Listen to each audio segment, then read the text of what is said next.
Welcome to the deep dive. Let's jump right in today and think about something we often take for granted. Money. I mean, imagine trying to operate in our complex world without it. Forget digital payments for a moment. Just picture needing a new car, but, well, all you've got is a giant pile of apples you grew. That's it, hitting the nail on the head. It's the classic coincidence of wants problem. In a simple barter system, you got to find someone who not only has the car you want, but also somehow needs exactly that many apples right now. It's just wildly inefficient as soon as an economy gets even a little bit complex. Right. And it's not just about finding someone with the right thing. The source material we're digging into today, drawing heavily from excerpts of Saifedean Ammous's book, The Bitcoin Standard, really breaks down why direct exchange is so tough. It points out, three key dimensions to this problem. Yeah, it does. Beyond just the good itself, there's the timing issue. Your apples, well, they're not going to last, are they? You can't exactly stockpile them for 5 years hoping to trade for that car. So durability is a huge factor. Sellability across time, as the book puts it. And the third dimension mentioned is location, right? Yeah. Transportability.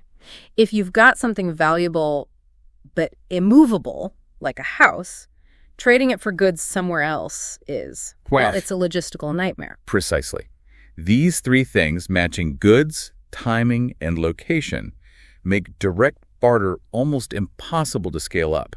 As societies develop, as people start specializing, making one thing really well, they absolutely need a way to trade that output with everyone, not just the few people who happen to want their specific product at that exact moment and place. Okay, so the way around this, the solution that kind of bubbles up naturally is indirect exchange. Instead of apples for car directly, you trade your apples for something else, something intermediate. Something you think the car owner, or actually lots of other people, will probably accept later for their stuff. Exactly. You accept this intermediary good not because you want to, say, eat it or use it yourself, but purely because you're confident you can pass it along later for something you do want. And that's how a medium of exchange starts to emerge. And the sources point out that while theoretically lots of things could work as that medium, in practice, the market tends to settle on just one, or maybe a very few, really effective ones. It's all about efficiency. How so? Well, think about it. The individuals or businesses who figure out and use the most widely accepted and easily tradable medium gain a huge advantage. They can trade faster, specialize more, become more productive. So there's this constant pressure, this kind of natural selection, pushing everyone towards using the same intermediary good. And that widely accepted medium of exchange, that's what we call money. It's not something just invented out of thin air by a government. It seems to grow organically out of the practical needs of trade. Absolutely. But, and this is really central to the book's whole argument, not all things that function as money are created equal. Oh. Especially when it comes to holding value over time. Which brings us to this idea of hard money versus easy money. This distinction seems critical. It's fundamental, yeah. Now, hard money sounds physical, maybe like gold coins, but the definition in the book is a bit more abstract, isn't it?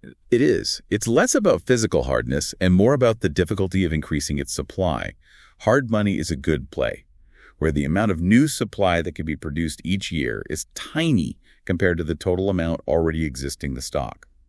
So the existing stockpile is massive compared to the new flow coming in. This gives it a high stock-to-flow ratio, right? That term comes up a lot. Exactly that, a high stock-to-flow ratio. Because new supply isn't constantly flooding the market and diluting the value, hard money tends to hold its purchasing power much better over time. It's stable. Okay, so conversely, easy money must be something where the supply can be increased quickly and significantly relative to the existing stock, low stock-to-flow. Precisely. With easy money, if demand picks up or if producers just find a way to make more of it cheaply, when the market can get swamped with new units. And that increased supply inevitably drives down the price, meaning it loses value fast.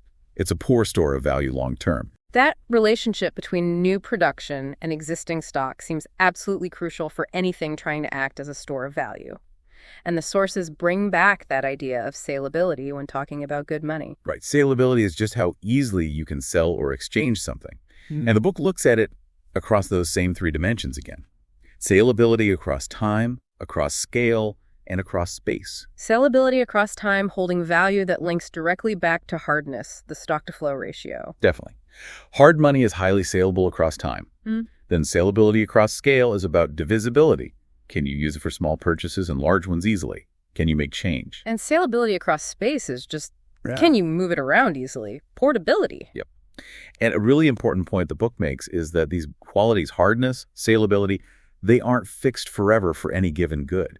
They can change dramatically based on the technology available at the time. Ah, right. What was difficult to produce in one era might become easy in the next. Exactly. Technology fundamentally shapes what can effectively function as money.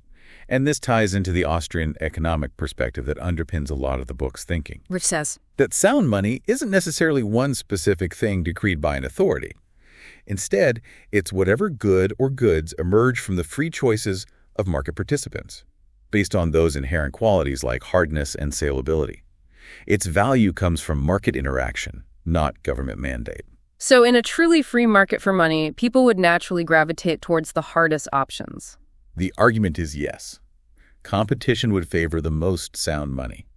People holding easy money would constantly see their wealth eroded relative to those holding hard money. Over time, the market selects for hardness and salability across time, scale, and space. It's a powerful sorting mechanism. Okay, understanding that framework, hardness, salability, technology's role, market selection sets us up perfectly to look at some historical examples the book uses to show how different monies performed and why some failed, like agri-beads. Right, agri-beads. These were used as money in parts of West Africa for centuries.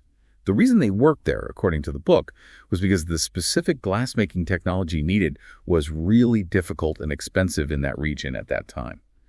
This scarcity gave them a relatively high stock-to-flow ratio locally. Making them durable as a store of value or saleable across time within that African context? It did. And they were also pretty good across scale. Yeah. Individual beads, strings, bracelets for different values and easy to carry, so saleable across space. The downside noted was their lack of perfect uniformity, which made precise pricing a bit tricky. But the book contrasts this with Europe, where the same beads were just beads, not money. Because in Europe, glassmaking was much more advanced. They could churn out similar beads easily and cheaply. Very low stock to flow. If you tried using them as money there, the supply would just explode and the value would collapse instantly. And eventually, technology caught up in Africa too, or rather, European influence did. Yeah, the sources explain that as European trade increased and either the technology spread or Europeans just imported vast quantities of their easily produced beads, the scarcity vanished. The stock-to-flow ratio for beads in Africa plummeted. They lost their hardness. And consequently, they lost their monetary role and value. The book explicitly compares this to modern hyperinflation scenarios, like the Venezuelan bolivar, where a sudden drop in hardness destroys the currency. It's a recurring theme. Another fascinating example is seashells, specifically wampum, used by Native Americans in North America. Seashells were used in many places, yeah. Wampum became quite significant. And again, the book points out that the shells most valued were typically the rarer types, the ones harder to find or process. It always comes back to that relative scarcity, that high stock to flow among the available durable goods. But like the beads, they weren't perfectly uniform, which caused issues. Right. Hindered precise pricing, made large-scale commerce and specialization more difficult than using, say, standardized metal coins. Interestingly, though, the early European settlers actually adopted wampum for a time. It was even a legal tender in Massachusetts starting in 1636. Until standardized gold and silver coins became more common. Exactly. The uniformity of coins was a big advantage. But the real death knell for wampum, according to the sources, was technology specifically, better European boats and dredging tools that made harvesting the specific shells used for wampum much easier. Technology strikes again, lowering the difficulty of production. Massively. The supply became, as the book puts it, very highly inflated. Their scarcity disappeared, their value tanked, they lost salability across time. By 1661, they were no longer legal tender, and their monetary role faded away. Another casualty of technology changing the hardness equation. The book also uses copper to illustrate a slightly different failure mode, how a commodity's industrial use can interact badly with monetary demand. Yeah, it describes what happens when a commodity like copper, which has real industrial uses, also sees a surge in demand from people trying to use it as money or store value. Yeah. This combined demand pushes the price way up. Creating a kind of bubble. Essentially, yes. And because the price is so high, mining and refining copper becomes extremely profitable. So producers invest heavily, ramp up production, maybe find new efficiencies. The supply starts increasing rapidly. But copper isn't naturally super scarce like gold. Its stock to flow isn't that high. Right. It's relatively easy to increase the supply significantly if the price incentive is there.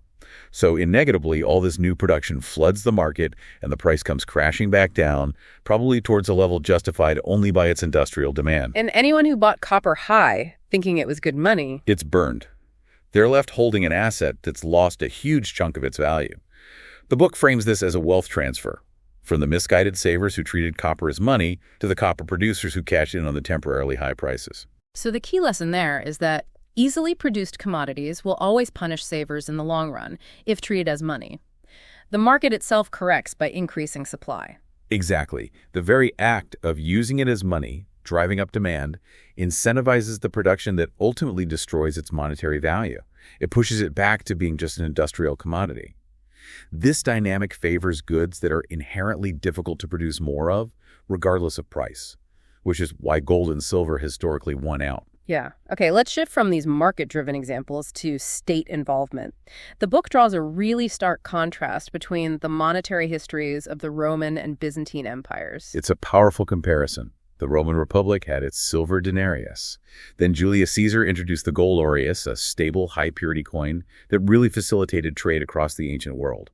And under Augustus, the early empire enjoyed maybe 75 years of pretty solid economic stability on that foundation. But then things started to go wrong. Emperor Nero gets singled out. Yeah, Nero, ruling 54-68 AD, is identified as starting what became a destructive Roman habit debasement, taking in old coins with full silver or gold content, melting them down, mixing in cheaper metals like copper, and then minting more coins, each with less precious metal, basically inflating the currency. And why did they do this? What was the motivation? The book points to the usual suspect: government needing more money than it could raise through taxes, financing the emperor's lavish lifestyle, a massive and expanding military, grain subsidies for the populace in Rome, the famous bread and circuses, and supporting a growing number of citizens reliant on state handouts. So debasement was a way to fund spending without the political pain of raising taxes. Precisely.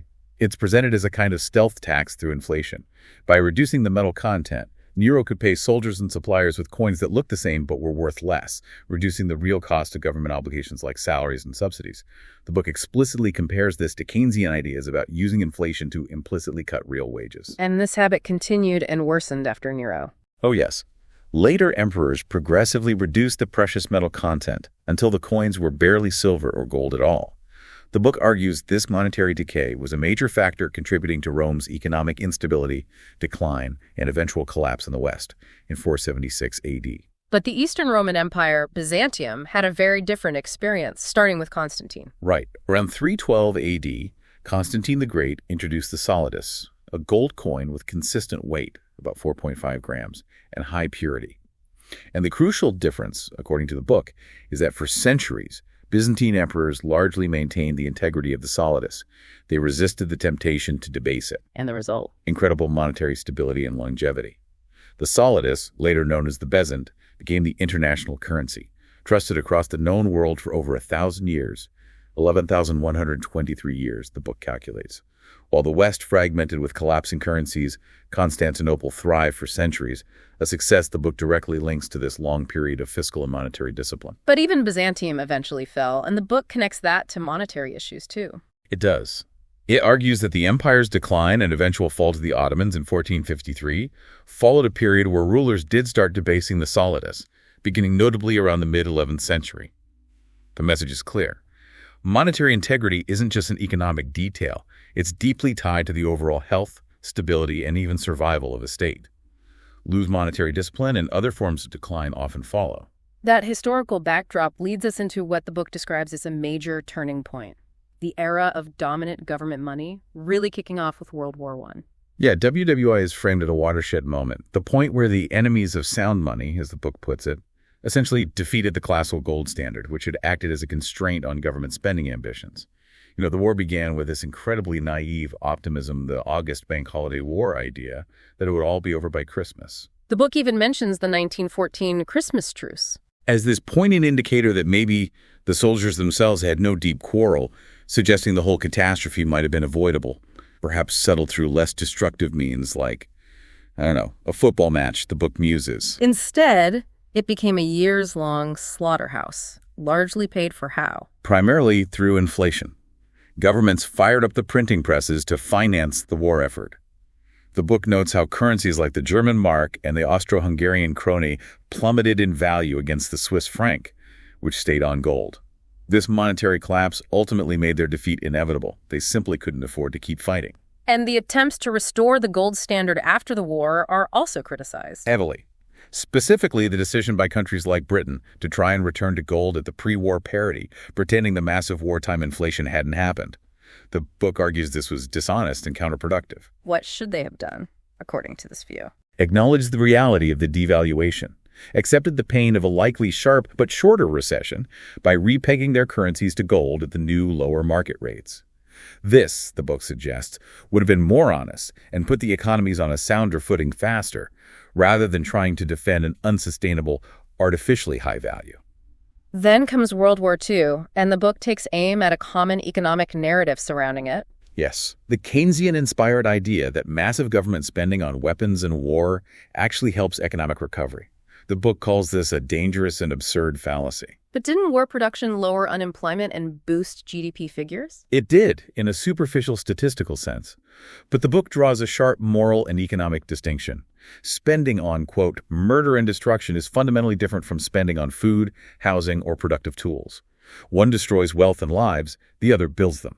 Counting bombs as positive economic output is seen as tragically misguided. Resources were diverted from feeding hungry people during the Depression to building weapons that only caused more death and destruction. And this pattern of funding large-scale state activities through inflation continued after WWII. Absolutely. The post-war era cemented the rise of both the warfare state and the welfare state, both, the book argues, financed significantly by abandoning sound money principles. It becomes politically easier to promise voters expensive programs or foreign interventions if you can pay for them by devaluing the currency rather than imposing direct unpopular taxes. The military-industrial complex is highlighted as a key driver of continuous costly conflicts. Justified by what the book calls violent militant Keynesianism. Yeah, the doctrine that military spending isn't just a necessary evil but is actively good for the economy. The critique is that this provides an economic rationalization for destruction. So WWI broke the classical gold standard, WWII cemented inflationary finance, and then the Bretton Woods system formalized global government money. Right. Bretton Woods, 1944, is presented as the first time the entire planet effectively ran on government fiat money, albeit with the U.S. dollar acting as the reserve currency, nominally backed by gold, but only for foreign central banks, not citizens. So what is the fundamental problem the book sees with money controlled entirely by governments? The absolute core issue is that its hardness, its resistance to inflation, depends solely on political decisions and constraints. There's no underlying physical scarcity like gold, no inherent economic difficulty in production. A government can, in theory, create unlimited amounts of its currency basically for free, with just keystrokes today. So the supply isn't limited by nature, only by the choices of politicians and central bankers. Exactly. And the book's historical argument is that, inevitably, governments give in to the temptation to create more money. Whether it's for political gain, perceived economic stimulus based on flawed theories, funding wars, or just plain graft, the path of least resistance is almost always inflation. And the result of that constant inflation? A continuous erosion of the currency's purchasing power. It functions as an ongoing, often hidden tax on everyone who holds the money. Wealth is subtly transferred from savers and wage earners to the government and those who get the newly created money first, the Cantillon effect. It's the same dynamic as the copper example. The producers, in this case money printers, benefit, while the holders, savers, are punished. There's also an interesting irony the book points out about gold reserves today. Yeah, it's quite striking. Governments and central banks today collectively hold far more physical gold than they did during the actual gold standard era before 1914. What does that imply? It suggests that for governments themselves, gold never really lost its status as the ultimate monetary asset, the final settlement medium free of counterparty risk, a reliable store of value. But, the book argues, access to this sound money has been effectively restricted to the state, while the public is forced to use constantly depreciating fiat currencies. This whole system of central bank management leads to another major critique: the economic calculation problem applied to capital markets. Right, this draws heavily on Austrian economists like Mises. The original socialist calculation problem argued that in a state-controlled economy, With no private ownership of the means of production, you can't have market prices for capital goods, factories, machines, raw materials. And without prices reflecting actual scarcity and demand. Central planners are flying blind. They have no rational way to decide whether society needs resources allocated to building, say, more tractors or more hospitals, or in what quantities. The book uses the steel example. Should it go to cars or trains? Asking people in surveys is useless without prices, because prices force people to make real trade-offs based on opportunity costs. Nobody says no to a free Ferrari, right? The planners just can't coordinate production efficiently without price signals. And the book argues that even though most economies aren't fully socialist, modern central banking creates a similar problem in the capital market. Exactly.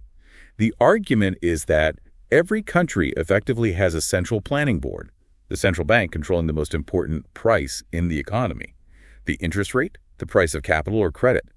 No country has a truly free market determining interest rates based purely on savings and investment demand. And central banks often lower rates deliberately to try and stimulate growth. Yes, but the book argues this artificial manipulation distorts the crucial price signal. Lowering rates below the natural market level makes credit seem cheaper and more abundant than the actual pool of real savings allows. It encourages businesses to start projects that only look profitable because of the cheap credit, but which wouldn't be sustainable based on the real resources available. It creates an illusion of more available capital. Precisely. Printing money or lowering rates doesn't magically create more factories or skilled labor. It just warps the signals entrepreneurs use. This leads to malinvestment investing in the wrong things in unsustainable projects. This is where the Mises brick analogy comes in, right? It's a great way to picture it. Imagine society has 1 million bricks, real capital savings. A builder, entrepreneur, plans to build 100 houses needing 10,000 bricks each. That matches the available bricks. But then the central planner, central bank, wanting more activity, makes financing available for 120 houses by artificially lowering the price of borrowing interest rates, even though there are still only, say, 800,000 real bricks available now due to lower savings. So the builder starts 120 houses thinking they have the resources. But they only have enough actual bricks to partially complete them.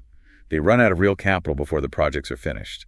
This mismatch between the financial signals, low rates, and the physical reality, scarce capital, is what the book argues drives the boom and bust cycle. An artificial boom based on malinvestment, inevitably followed by a crash when the lack of real resources becomes clear. That's a really profound critique. Let's broaden the scope now to the societal consequences. The book links to unsound money, particularly this concept of time preference. Right. This is where the book really connects monetary policy to culture and individual behavior. Time preference is basically how much you value the present compared to the future. So high time preference means I want it now, while low time preference means delaying gratification for a potentially bigger payoff later. Exactly. Low time preference choices are things like spending years in education for a better career later, saving diligently for a house instead of renting and spending, working overtime instead of partying, or the author's favorite example, studying consistently through the semester instead of just cramming for the final. And the book argues that our individual time preference strongly influences our life outcomes. Very strongly. It suggests these choices, these trades we make with our future selves, are often more decisive than our external circumstances. Think of stories of lottery winners going broke, high time preference, versus immigrants overcoming hardship through saving and hard work, low time preference. What shapes a society's general level of time preference then? Security is key. If you live with constant violence or risk of theft, you'll likely have a high time preference consumed now, because the future is uncertain. Similarly, if the government is unpredictable, seizing property or imposing arbitrary taxes, saving and long-term investment become risky. You'll spend rather than save. High tax rates are also argued to discourage saving more than consumption, thus raising time preference. And the connection to unsound money. The book argues the shift away from sound money has actually raised societal time preference. Yes, particularly since the breakdown of Bretton Woods in the early 1970s. The argument is that constant inflation erodes the value of savings, punishing savers and rewarding immediate consumption and debt. Why save diligently if your money is losing purchasing power every year? Is there evidence presented for this? The book cites data, like Figure 12.11, showing a steep decline in average savings rates in major developed countries, G7, from around 12-13% in 1970 down to just 3-4% by 2015. That's a huge shift. Wow, a dramatic fall. And it contrasts this with Switzerland, which maintained higher savings rates for longer, linking it to Switzerland's stronger historical ties to gold backing for its currency. And this decline in saving is mirrored by a rise in debt. Absolutely. Household debt exceeding annual income, total societal debt dwarfing GDP. The book strongly refutes the Keynesian notion that national debt doesn't matter because we owe it to ourselves, calling it a dangerous fiction. Why a fiction? Because ourselves isn't a single entity across time. It ignores the intergenerational aspect. High government debt fueled by easy money allows the current generation to consume more by effectively borrowing from the future generation, who will have to pay it back through higher taxes or suffer the consequences of default or hyperinflation. The book then makes a more controversial link between a rising time preference and social trends like family breakdown. It does. It observes a correlation in timing between the widespread adoption of Keynesian economics and unsound money policies and statistical increases in things like divorce rates and out-of-wedlock births. It controversially suggests this isn't coincidental, linking it to Keynes' own purported lack of interest in the long term, citing details about his personal life from the book's notes. That's presented quite starkly, contrasting it with earlier periods. Yes, contrasting it with Victorian Britain, portrayed as a low-time preference society with strong family values and social stability values, the book claims Keynes actively undermined. The point being made is that economic ideas aren't separate from their cultural impact. Moving beyond the family, what about the impact on broader culture, like the arts and academia? The argument follows a similar logic. Under sound money and low-time preference, artists were incentivized to dedicate years, even lifetimes, to mastering their craft and producing works of enduring quality. Think Bach perfecting fugues, or Michelangelo enduring agony painting the Sistine Chapel. Their value was in the painstaking effort and demonstrable skill. As opposed to modern art. As opposed to much modern art, particularly that funded by governments, which the book critiques harshly. It suggests that without the discipline of needing to appeal to voluntary patrons over the long term, art can become driven by shock value, ideology, or pleasing funding committees. It even mentions alleged CIA and Soviet funding of specific art movements. Yes, reporting claims that the Soviets funded propaganda art, while the CIA covertly promoted abstract expressionists like Pollock and Rothko as a symbol of Western freedom during the Cold War, though the author dismisses the art itself as tasteless trash favored by spies. And this critique extends to the overall state of culture. Drawing on historian Jacques Barzun, the book laments a perceived decline in 20th and 21st century culture, seeing it as focused on niche analysis or shallow parody rather than original creation. It compares our era unfavorably to earlier ones, again linking cultural decline to the effects of unsound money and state dependence, much like comparing late Rome to the era of Caesar. Academia gets similar treatment. How is government funding seen as problematic there? The argument is that widespread government funding fosters intellectual monopolies.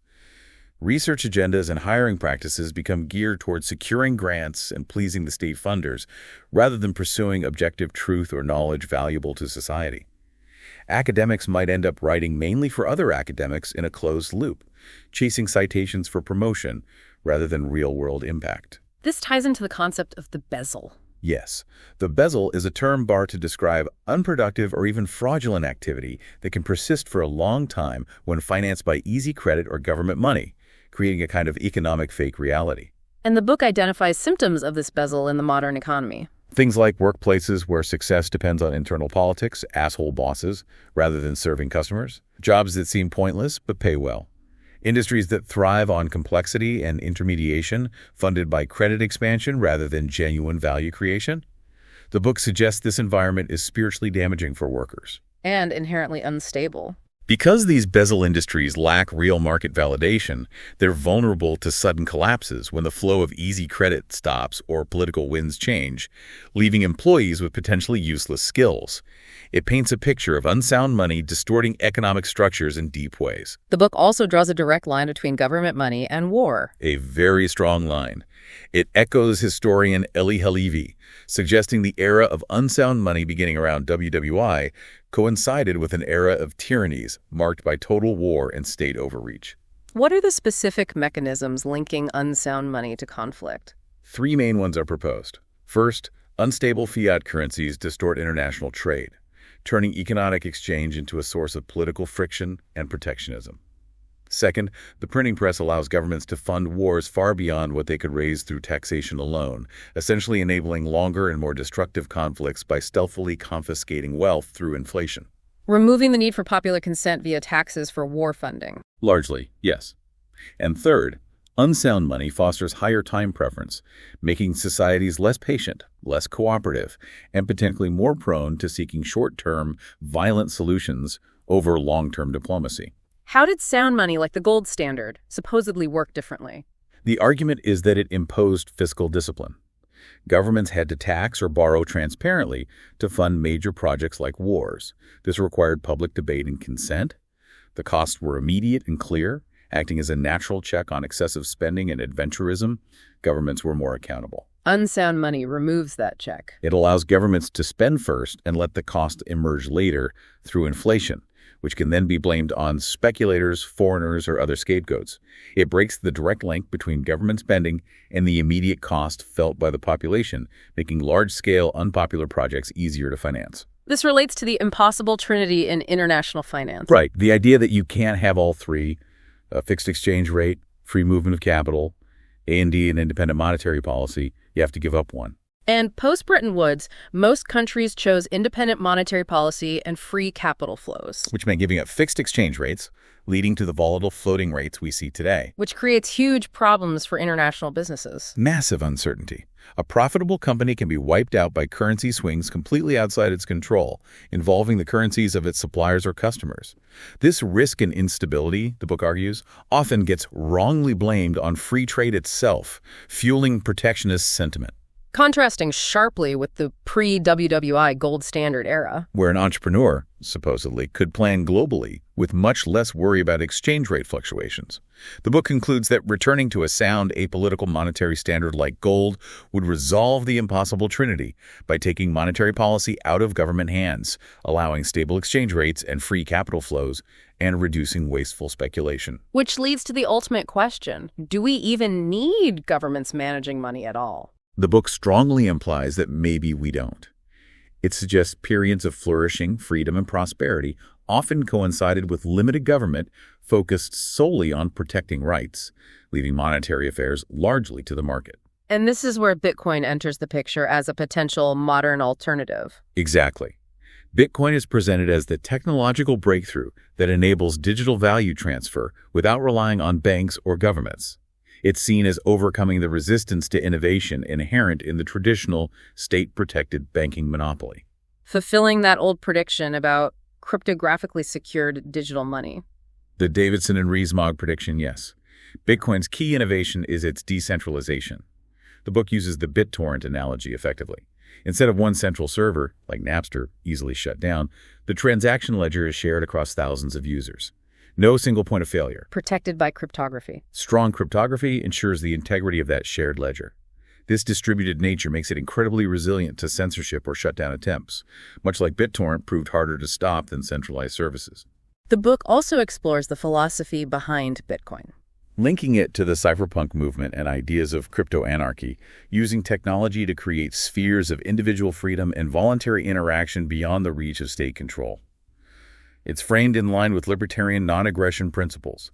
Bitcoin is voluntary, peaceful, and grows based on its utility, not coercion. And the growth has been significant. The book cites data like the huge increase in transaction value processed, over $375 billion in 2017, and the corresponding rise in transaction fees, indicating real demand and usage were growing rapidly, even back then. Despite constant negative press and obituaries. Hundreds of them. The book suggests many Bitcoin is dead. Predictions came from people whose worldview, state control of money, and need for elastic supply simply couldn't accommodate it, or from those who failed to change Bitcoin to suit their own ends. Paradoxically, these attacks often just drew more attention to it. Does the book see a role for banks in a Bitcoin future? It acknowledges that custody holding money safely for others is a valuable service many people want and will pay for. Not everyone wants the responsibility of being their own bank. So banking services might persist. But the monopoly could be challenged. That's the idea. The service of banking might remain, but the centralized control over the monetary system itself, enforced by the state, could face competition from a decentralized alternative. What about technical resilience? How does Bitcoin defend against attacks? The culture emphasizes verification, not trust. The open source code is constantly scrutinized. The network's distributed nature makes it hard to corrupt or take down entirely. Individual nodes or hardware can be attacked, but the network as a whole, driven by economic incentives, is designed to be robust and adaptable. And Satoshi Nakamoto's disappearance is key here. Hugely significant. There's no CEO, no foundation head, no single person who can be pressured or co-opted to change Bitcoin's core rules. The book mentions Gavin Andresen, an early lead developer, trying and failing to force through changes like larger block sizes, demonstrating that control rests with the dispersed consensus of users, not any individual leader. It truly operates without a central command. This is contrasted sharply with other cryptocurrencies, like Ethereum after the DAO hack. Right. The DAO was a large Ethereum-based fund that got hacked due to a code vulnerability.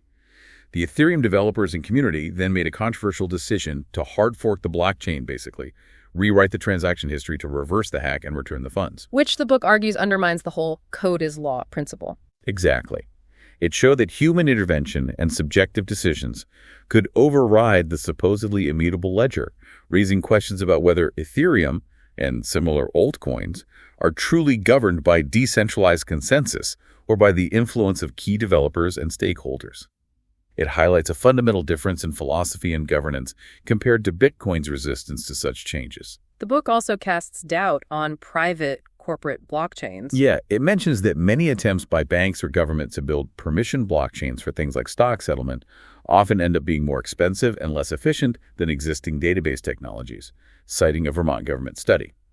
Plus, it notes banks are often slow to adopt even proven beneficial tech anyway, suggesting the real innovation might come from outside the legacy system. That seems to be the implication, that permissionless, truly decentralized systems like Bitcoin pose a more fundamental challenge than permissioned corporate versions that essentially replicate existing power structures with a new buzzword. Okay, nearing the end, the book briefly brings in the idea of humans as the ultimate resource. Citing economist Michael Kramer, the idea is that human ingenuity, creating new technologies, is the real engine of progress, not finite raw materials. Technology itself is non-rival once invented. Many can use it. Humans can always figure out new ways to produce more. Which loops back to the problem of storing the value created by that human effort. Yes. Throughout history, choosing something as a store of value inevitably incentivized more production of that thing, eventually diluting its value, like beads, shells, copper. Yeah. The book argues modern central banking is just a sophisticated version of this, constantly eroding savings through inflation. And finally, the book looks at technology potentially weakening the nation-state itself. Reviving the Davidson and Rees-Mogg thesis that information technology empowers individuals and undermines centralized control. As value creation shifts to intangible goods and knowledge work, physical coercion and borders become less effective. Because productive capital is increasingly mobile, residing in human minds. Precisely. People can collaborate globally, generate value digitally, and potentially move jurisdictions more easily. Violence becomes a less effective tool for states when the most valuable assets can't be easily seized. It's a vision of technology enabling a shift towards greater individual sovereignty. So we've traced this incredible arc, from the basic need for exchange to what makes money sound, the long history of debasement and the move to government fiat money, the wide-ranging negative consequences argued economic, social, cultural, and finally the potential emergence of a digital, decentralized alternative in Bitcoin. What really comes through is the argument that money is far from a neutral veil over the economy. The type of money a society uses, according to this book, profoundly shapes incentives, time horizons, culture, politics, and even the likelihood of conflict. It's presented as a foundational element of civilization itself. It definitely leaves you with a lot to think about. Here's a final thought for you, the listener, drawing from our deep dive today. We live in a time with unprecedented central bank power over money, yet technology is simultaneously offering new possibilities for decentralized individual control over value. How do you see this tension playing out? And what lessons from the long, often messy history of money should guide our choices today about how we store our wealth and organize our economic lives? Something to ponder.